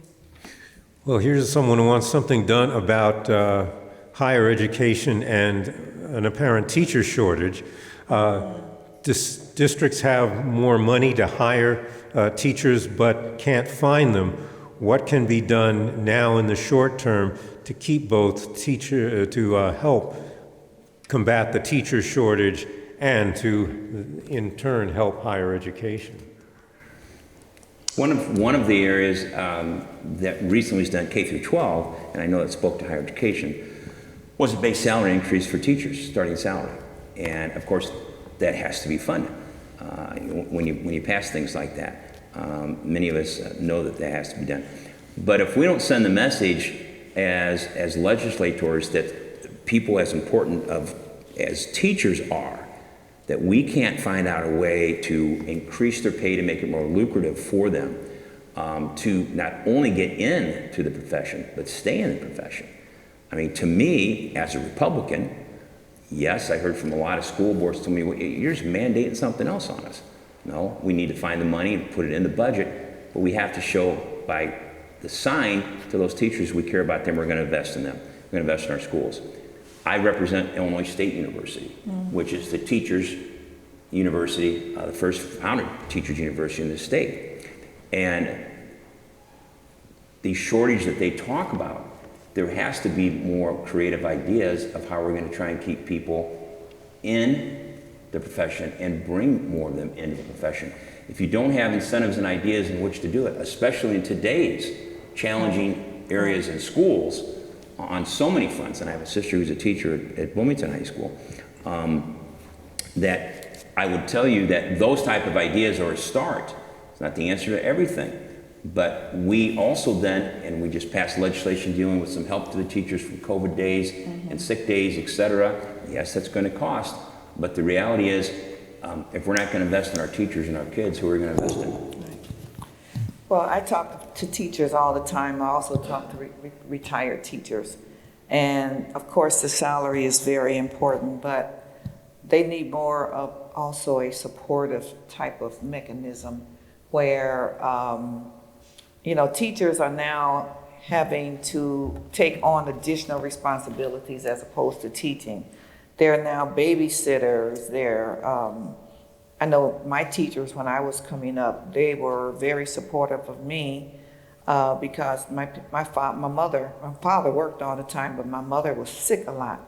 But, they would take on a mother role or a father role, But now the young kids and the families today are experiencing so many hardcore issues that they spill off into the schools as well as to the classrooms. And so you do not have any, there's a shortage of nurses in the schools. There's a shortage of truant officers in the schools. There's a shortage of teacher aides in the schools, And so if you had that support system and that support mechanism in place, that would take a lot of pressure off the teachers and they can just do their job and teach.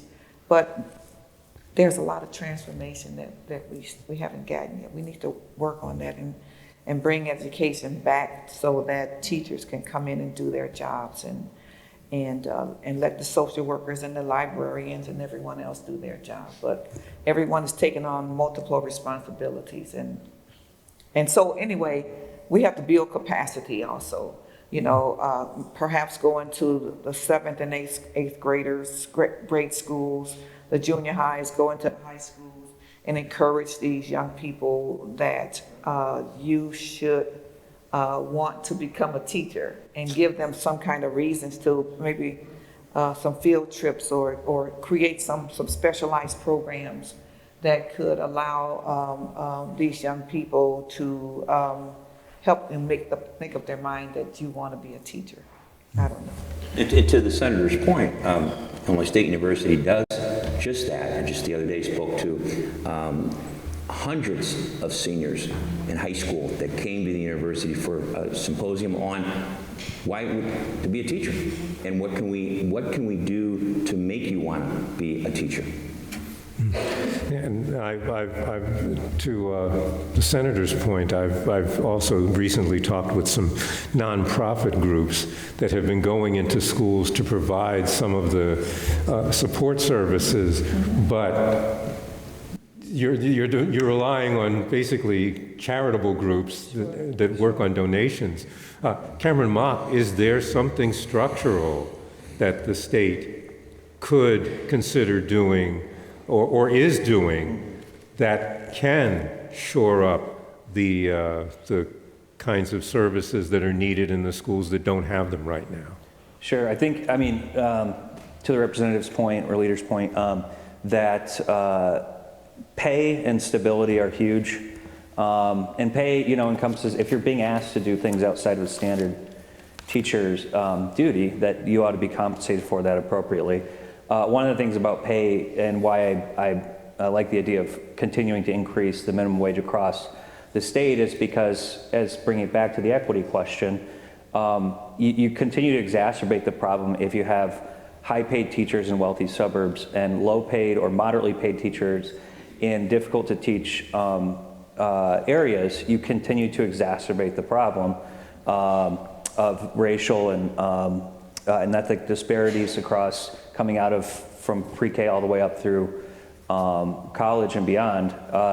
So you kind of making that pay uniform so that you're not rewarded to go teach affluent folks. And then the stability of knowing, you know, part of the reason why it's hard to get folks into more underserved areas to teach there is the turnover, the instability. I know, you know, at Chicago Public Schools, there's constantly migration or loss of students in certain areas. And so it creates a lot of instability in the classroom and for teachers.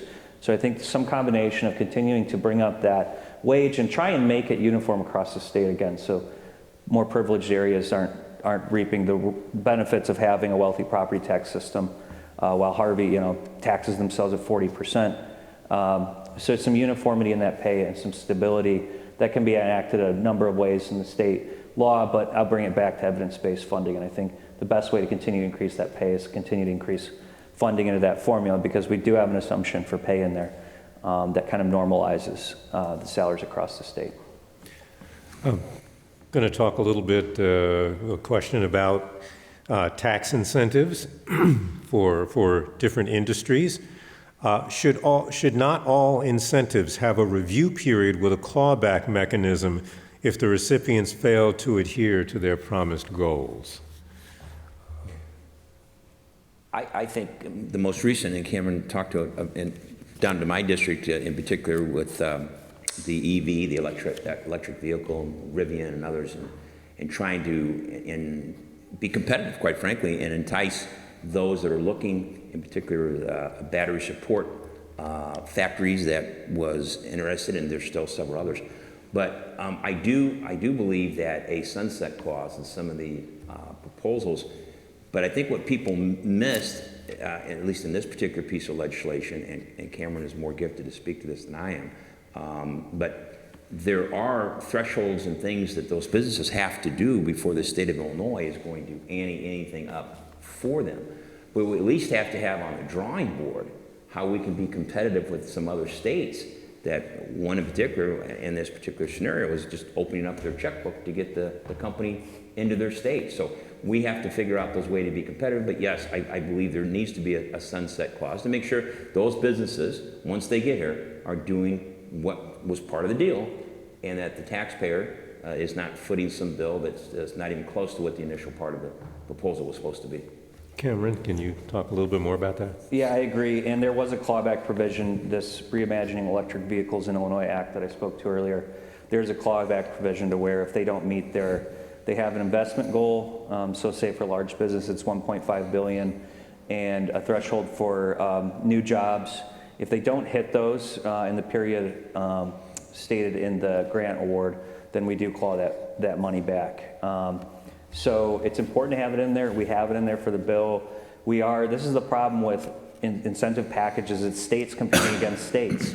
So Texas governor has a closing fund where he has authority by the legislature to basically cut a check for any amount to quote unquote close on a business coming to the state. It's hard to compete with that. Now, are we going to do that here? No. I mean, that's just, you know, I believe that that's not good stewardship of our dollars, and so there need to be more robust constraints, and included in that is that they meet these numbers. Now, fortunately, we talked with a lot of the industry leaders in the EV space, and they said, we'll be able to meet this. We think this is a fair proposal. So we're not putting an undue burden for them to meet, such that they have all this intensive capital and build out, and then we, you know, pull the funding. But it's a sufficient threshold to make sure that the money we are going to be spent for these businesses to relocate are actually going to make a difference in the economy and in people's lives.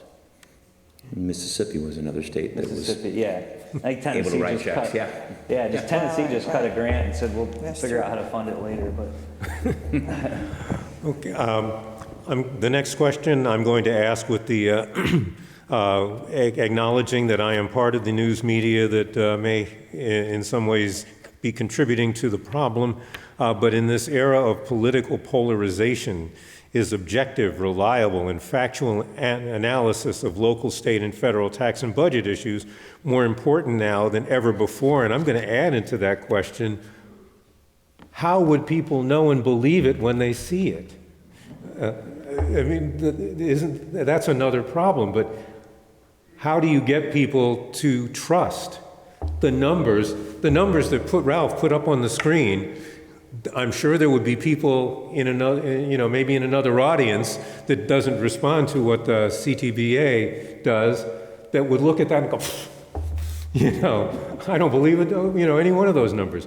What do we do about getting people to have a unified frame of reference for what's reality?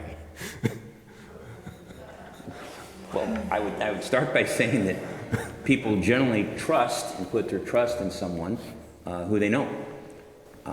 But when issues are covered in the legislature, since we're kind of focusing on that, via the media, for some reason, and it gets back to the senator's point a little bit about saying you don't have a voice when you do, taking too much for face value. And that, as I gave the example of going in the coffee shop and the groups there, and you got 30 seconds to try and explain what your vote was or wasn't because they read it in the headline. And they didn't go down in any further article, or maybe the article wasn't factual. People that, I don't know how you combat people that will just take for face value things and not check it out themselves. It's a big part of the misrepresentation, miscommunication, and adds to the frustration that comes out of Springfield. Senator? Well, I'm sitting here thinking about your question and your answer. And I know that I get really, really frustrated in what I see on television and as to what's going on in Washington. Now, in Illinois, in my opinion, we get a lot of things done in Illinois.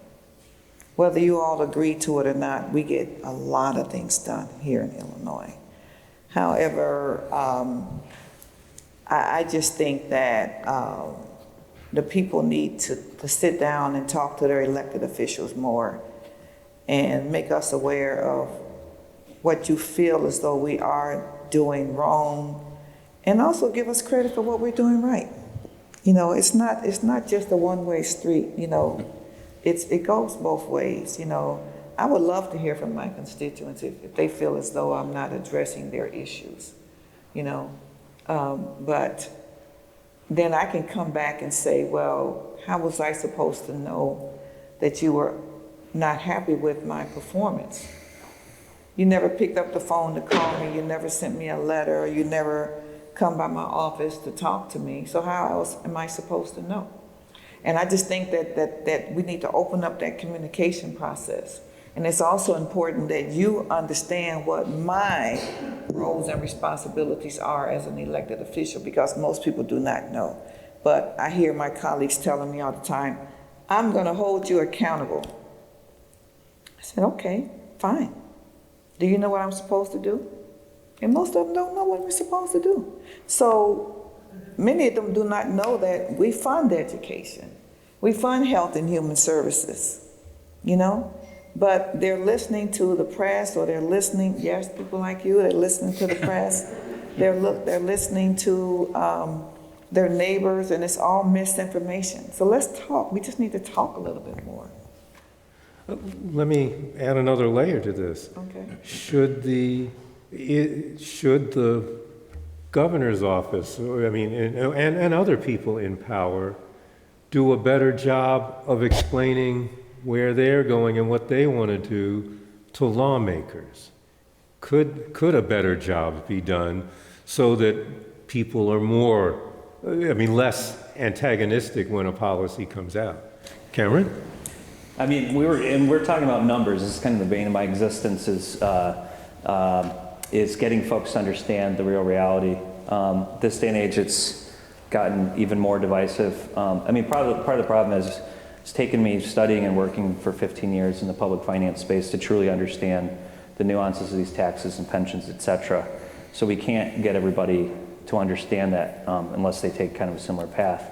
So the question is kind of, to both their points, is they have to rely on a trusted source in order to be able to take that at face value unless you want to become an expert in the field. And the problem we have now is the lines of expertise have been blurred.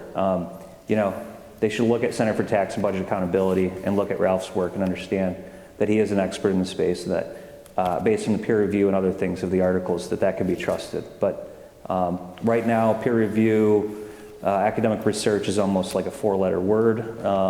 And so it's been a problem. But I continue to hope that if we can continue to shine the light on what empirical truth is and who is most likely to be right or an expert in the space, and just rely on them for the input, that we'll be better off. With that, I think, one more example is just the fair tax. What was so frustrating about the fair tax is I created like a tax calculator online, just to let people go in and figure out what the tax impact would be. This is not me creating. I sat down with a group of people who actually process income taxes, the Department of Revenue, so it was 100% accurate.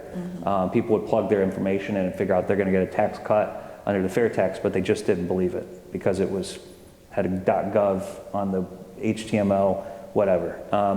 So it's frustrating, but I think we have to look back to our experts and our elected officials who we elected to kind of get to the truth, to be able to sort out what is the truth.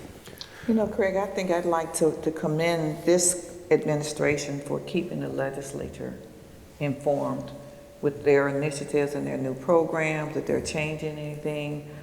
Because since COVID, we're blasted on, we get about at least 5 to 10 briefings a week, literally a week, because they're making us aware of what's going on, and that's every single department.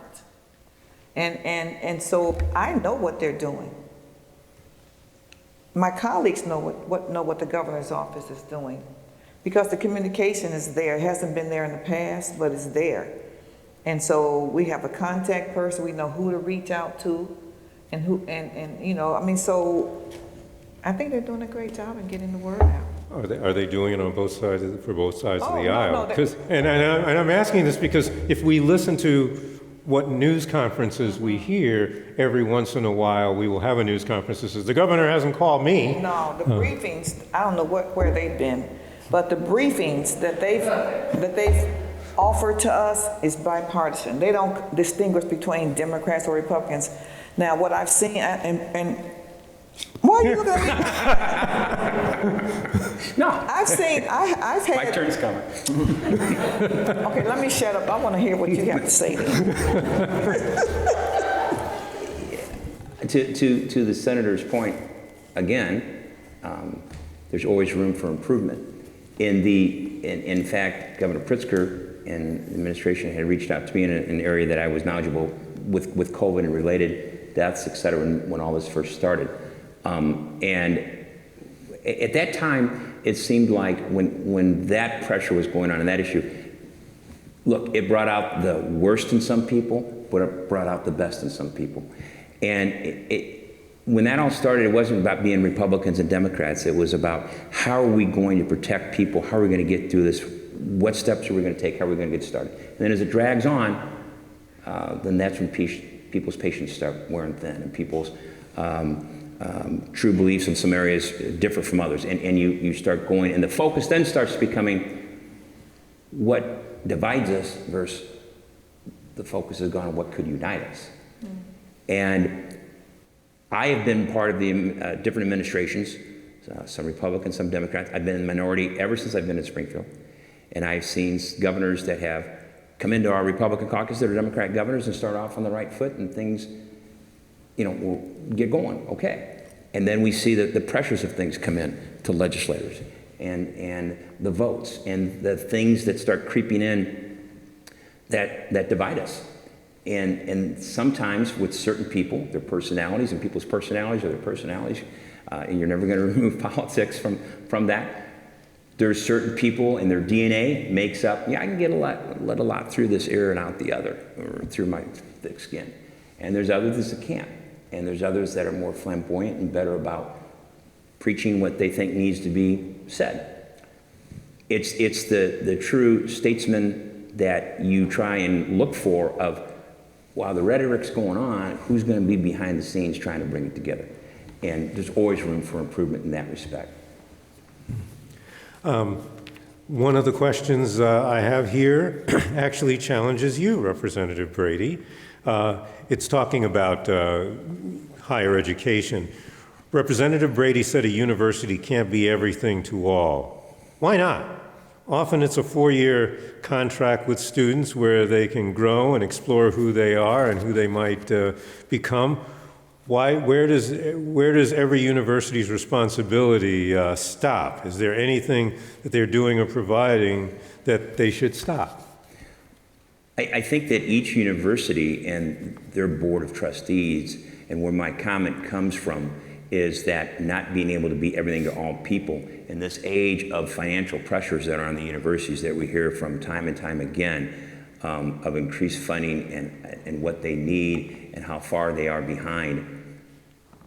It's got to also be a look from inside with those universities to say, we don't have the enrollment numbers in this particular major that we once did. We're going to have to look at how are we going to be able to be still strong, but yet look in some areas that seem to be pulling us down. Look at the share numbers. Look where those graduates are coming from. Look at the retention and what's going on. All those type of things in a funding formula, I think, are very, very important. I hear from universities that I represent and others that, you know, their numbers are strong, and because our numbers are strong, for whatever reason that is, we should be getting more appropriation dollars from the state of Illinois. And that's a fair argument. But when we do that without revenue or without other areas, what university do you want us to pull it from? Where's it supposed to come from? And so if we can look at internally what some of the universities themselves could say, and there's been testimony in higher education from others, the universities and individuals, and we brought forth many individuals who, you know, aren't in the executive branch of the president's office of the university, but rank and file people that are out there in that classroom and making it, and listening to some of their ideas. And some of their ideas are tremendous of some of the things that could be done to help strengthen that university, make it more viable, and make it something that can be more viable from a financial side of it without maybe the help of the state being there. So that's what my comment about not being able to everything from a course offering standpoint. And I think the universities, whether a university is known for their School of Architecture, whether aviation, whatever the business, teachers, whatever, you know, and the state emphasizes and works with them on what's their strongest point to offer to the students out there, maybe that's something we should look at and be more serious about in Illinois, as other states have done. One last quick question for all of you. And I just want to know what each of you sees as the next challenge, the next, again, through a lens of equity, but what's the thing you want to see addressed that should be either next or is not being addressed yet? And so start with you, Kim. Yeah, I mentioned it earlier. Property taxes are still a huge issue. I think over time it'll help as we fund evidence-based funding formula, but in the meantime, it hurts individuals, especially hurts individuals of underserved areas. It hurts businesses. We have to find a way to wean off of the reliance on property taxes and shift it onto state sources, assuming that you agree that the services there, the property taxes are providing are still useful services, which over 50% of property taxes are used to fund K-12 education. So I'm assuming folks still want their same level of services in schools. Shifting that reliance from property taxes to more equitable sources that reach across the state instead of these hyper-local revenue sources that depend on individuals' wealth and not the ability to pay. Doing that is crucial to solving the equity problem in Illinois, maybe not solving, but getting us towards a more equitable state, making the tax system more fair, and really spurring additional economic growth if we can shift that reliance. So property taxes are kind of a thing for me. I know it's been tried for many years, but pension consolidation we got done after consolidated all the downstate and suburban police and fire pensions. That had been talked about for 75 years, 77 years, and we finally got it done. So I'm hopeful that we can do something to address that, to help our neediest folks, help businesses, and help make our tax climate more equitable. Representative Brady. I think to all of Cameron's points are very good and very strong.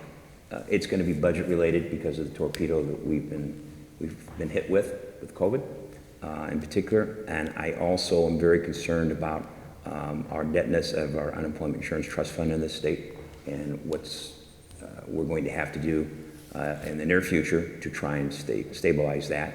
And then looking at the overall area in long-term, in higher education, I hope that we stay focused on trying to develop a funding formula in the state. Senator. Yes, I'd like to see a fair distribution of resources throughout the city, throughout the entire state of Illinois, actually. I represent some of the wealthiest areas of the city as well as the poorest areas of the city. And, you know, we are one city, we are one state, we are one community, we are one people, and I think that we should be treated as such as opposed to putting more resources in the wealthier communities. Let's level the playing field and let's spread it around and make sure that the communities with the greatest needs get their fair share as well. Thank you very much. I want to thank Senator Mattie Hunter, Representative Dan Brady, and Cameron Mock for their participation. I also want to thank this audience. In the years that I have done this, this is one of the smaller audiences, partly because of COVID, I'm sure, the most questions. I don't think I have not ever gotten this many questions, and that's a testament to the kind of people who are drawn to the CTBA. So thank you. This was an honor for me. It is a real pleasure and honor to have worked with all three of you. Thank you.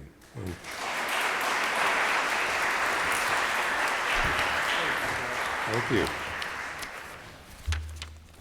He's one of the most respected journalists in the world because of these skill sets. Craig Dellamore, you are an invaluable asset. He really makes every event great. I do want to thank every member of the panel. I thought all of your comments were insightful and straight. I mean, there wasn't a lot of beating around the bush. I want to thank everyone for supporting the Center for Tax and Budget Accountability. I want to highlight, because I can't not do that, a couple of data points that came up today because they're really important. So we talked a little bit about evidence-based funding for education, really quickly. What that school funding formula does is tie the amount of revenue a school district gets to covering the cost of those evidence-based practices that have actually been shown to enhance student achievement. It funds what works. It modifies the amount a school district gets predicated on the unique student population being served. So it's automatically adjusted for low income count or EL count, et cetera. So wonderful model. We've increased funding, as I showed you earlier with the PowerPoint slides, by about 4% in real terms for K-12 education since that model's gone in place. We're short of what the evidence indicates is needed by $4.8 billion. 4.8 billion. We need to invest in that education formula. I think the higher ed comments are all spot on. There's not much more I could say about that. But I'll say you're supporting an organization, the Center for Tax and Budget Accountability, that gets to work on things like the evidence-based funding formula. We co-drafted that legislation with a gentleman named Mike Jacoby. We did negotiate it at some great length with Cameron Mock when he was at CPS, but the right way, where we were looking at ways to make the formula work to ensure things like how property tax revenue and local capacity is appropriately accounted for given pension obligations and those kind of things. So our organization had a very big role in that. You heard talk about maybe having a clawback provision in tax expenditures. Our organization actually drafted legislation that did such a thing in that past with bipartisan support. We worked with a gentleman named Don Moffitt, who I'm sure you know very well. and a Democratic state rep named Jack Franks, happens to be, by the way, the son of Herb Franks, who endows a lecture series here at Roosevelt University, to create a piece of legislation that literally requires businesses to get tax expenditures to report them publicly on a website at the state level. And if they don't live up to creating the jobs, et cetera, they're supposed to create, the state could cut them off or claw back the tax incentive given. So we've worked on that legislation successfully and gotten it passed. We've helped the state of Illinois, co-authored the earned income tax credit bill the state has.